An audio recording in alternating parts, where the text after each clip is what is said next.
Okay, so today I'm in East London, North North London, North London. with South Londoner natively, Steve Lewis Hamilton, professional gambler of 3 or 4 decades now. Yeah, 30 plus 30 years now. So you're only, well, as far as I know, you are one of a handful of professional gamblers in the UK that's been around for that sort of time.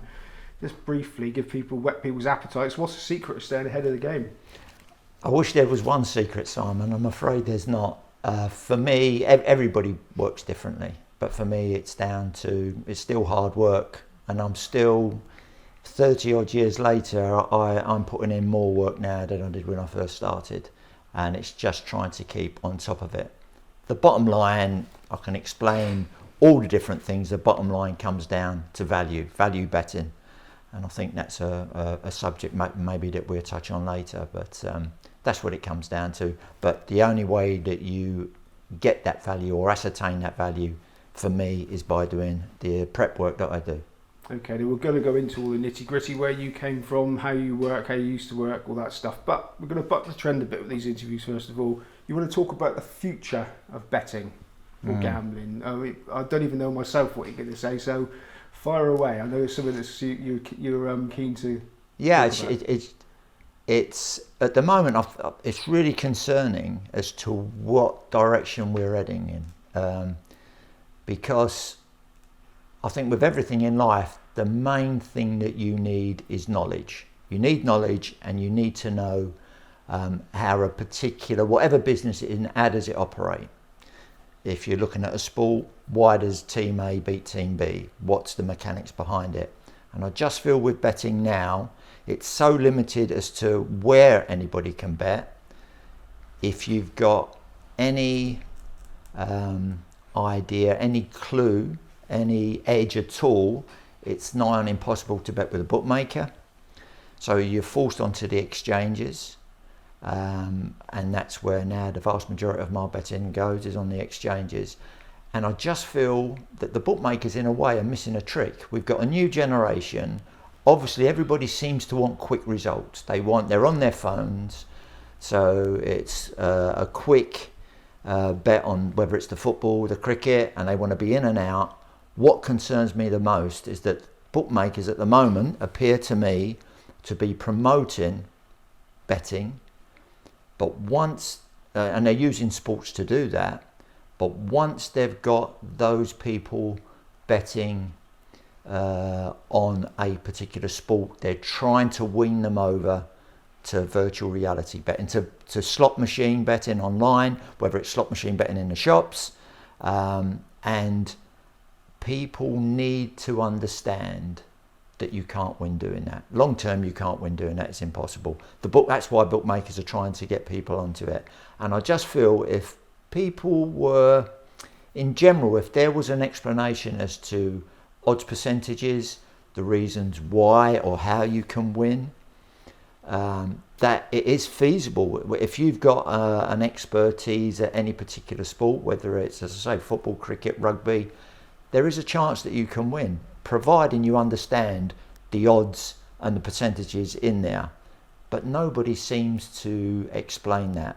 And I just feel, and if anybody does have an idea, as I've just said, once they start to win, albeit in small amounts with a bookmaker, you're given the sack, or your stake is so heavily prohibited that it's not worthwhile. So I just feel that if there was a level, or if there was a competition, going back in the day when I used to be on the track, it was you against the bookmaker. You understood what the percentages were, you understood what the prices meant, and it gave you an opportunity to bet against them. And the same token, they were betting against you because they wanted to take you on. That's how the money went backwards and forwards. Now it seems to be very much one way. And I just feel that if the bookmakers opened up a bit, there would be, to have that level competition, that the bookmakers give you fair prices about any sporting event, and the punter understood what he was actually doing in backing that team or that horse or whatever it was, that player in a tennis match. If he understood, or she understood, the odds percentages, wouldn't that be a fairer world? And maybe I have no stats with this. I just wonder, how long do you have a client, does the bookmaker have a client stroke punter betting with them if they're betting on sports and they knew what they were doing? How long, once they wean them over to online slot machines or online casino betting, what's the longevity of that particular punter? How long do they last? I don't know, but I don't think it'd be a great deal of time. Whereas you could have somebody that was betting on sports, you could have them for a lifetime. You may still win off of them, but it'll be a slow process and that money would be turned over. A little bit pie in the sky maybe, but that's, so it's just a view. And I just think that this knowledge thing, and I've got I have details of how I think it would work within horse racing, which is my expertise. And just on the track, that if there was more knowledge put, when somebody visited the track, that each trainer or a jockey of a particular horse in a particular race was interviewed. If you had an expert prior to each race or before racing, explaining to the people at the track what was going on. After the race, that there's an explanation as to why horse A, B or C ran like that. There's an explanation from the jockey why that horse was ridden that way. So that people can feel that they have an idea, whereas at the moment, they go racing, there's a big thing at the moment, how do you keep more people, or how do you turn the race goer, the casual race goer, into an enthusiast? And it's by giving them knowledge so that they understand. So somebody is actually holding their, not literally, but they're telling them what's going on in the paddock. Why is that horse carrying that weight? Why is that horse only carrying that way? As I say, why is it ridden in a particular way? And once people get a knowledge, then they maybe have an opinion. Why football so successful as a betting medium is because everybody's got an opinion. How many people have an opinion on a horse race? Very, very few, because nobody really understands it. So it's a bit of a rant from me, and I just feel that it should be managed, or it could be managed so much better and so much more. You could get so much more out of it for just very little effort. But I'm not too sure there's anybody that has got the power to actually say, right, this is what we're going to do. I know race courses at the moment, they get the bands in after racing, fine. If they get any income, great. But how many of the people that turn up for that meeting are to watch the band? How many do you get back? Whereas if you actually, basically what you give them is, if you're a subscriber to Racing TV, for instance, you get all this information that's fed while you're watching the TV. I think the people at the track should be getting that information, and at the moment they don't. The only people at the track that may get it are those that are in corporate hospitality, and maybe they bring in an expert, but you still don't have the interviews with trainers, jockeys, owners, which would just make it very much more accessible then to the general public. Yeah, from a betting point of view, I'm just sort of thinking as you're talking there, I mean, it wouldn't hurt to have the equivalent in percentage next to the price, with a line down the card as to where that 100% mark comes, something like that, so that every time a punter saw a price, they knew what percentage that was without even trying to learn it over a period of time. But whether the bookmakers that sponsor these... And that's the issue, Simon, at the moment. It's only been very recent times, they're returning their own SPs. Yeah. So they're returning their own SPs, and I can look on where is so that they're returning in theory a fair SP, so they're only returning 10, 12, 14% per race, but that's now given to the bigger price ones. The front of the market is all skinned up, and I would almost 100% guarantee that every price on the front 3 or 4 in the market would be bigger on the exchanges than it would be what the bookmakers are offering. And it's wrong, that's why. So if people understood that, I fully accept lots of people don't want to understand it. It becomes too complicated. If people turn around, I just want to have a bet. But surely there would be some that it may just think, I'm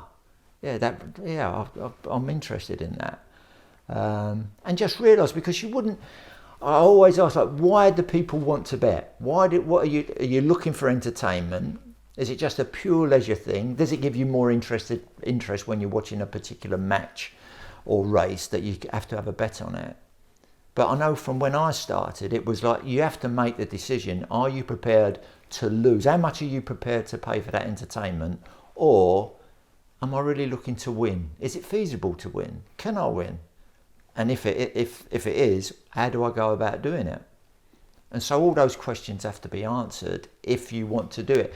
Otherwise, as we've seen with so many people, it is a road to rack and ruin. If you don't know, but if you understand why you may get to the bottom line, why you may get to, I can't carry on doing this because it's not feasible, fine. But people get there without knowing. It's just, and especially the other thing now that you've got with betting on your phone, with betting on your laptop, you don't see any cash. It's just painless loss, isn't it? You can you just go bang, bang, bang, tap that in, all of a sudden 10, 20, 30, 50 quid's gone missing. Whereas if you're having to get that cash out of your pocket and pay over, you can actually see it moving. And I think, again, that's that can be taken advantage of, and I certainly think it is. But then what you're saying there really could be a tool. There's a lot of talk about responsible gambling, and quite rightly so. Educating the punters in how it works could actually be a tool in that respect, where if they understand the percentages, then they can make a more informed decision. Absolutely. About if they're going to really toss their money away in some races, which they almost invariably are, if it's stacked against them, and when it's. But I think that's absolutely true. It's getting back to that point I said at the very beginning. It's knowledge and education. If you've got that, then you allow them. If people want to make that decision, that's entirely up to them. But if they're getting a fair crack at the whip, if we're all, and then going back, I can use that as an example. Going back when I was betting on track, there were some tracks you were a bit reticent to go to simply because the bookmakers weren't there that you could bet with. You couldn't get your money on. So in the end, you wound up thinking, well, I'm not getting a fair crack at it here, so I'm not going to go there. There are other tracks that you would make an effort to go to. The racing may have been difficult, but to get up to Scotland, you could get on what you wanted because the books there were so strong. North of England, pretty much, and there's certain southern tracks where, again, overall, the market was so strong because you were taking on. They understood the game, the books. The good punters understood the game, and it was a battle, and that money turned over, and there was winners and losers both ways, but everybody was in the game for a lot longer. As it stands now, they're just trying to get people through. To me, it appears they want to take the money off them what they can, then they're cast aside, and it's like, let's get the next lot in. And very recently, only this past weekend, two lads, and that were a function I were at, and they were just betting on their phones, and it just highlighted to me. I started talking to and asked. They didn't know who I was and what I did, and I just asked them, and they didn't have a clue. It was just like they wanted quick turnover. It was like, oh, we've had that bet, now we're going to do that in running, and they had no idea. I just put a couple of questions to them, and I thought, you don't know what you're doing. You're going to do your money. You might not do your money right then, but you will do by the end of the year. You know what's going to happen. So yeah, I just feel that maybe, as I say, it's pie in the sky. Maybe that's not going to happen, but I feel it could happen, and I think it could be to the benefit of all sports betting, and the sports punter, if they just felt and understood what they were trying to do.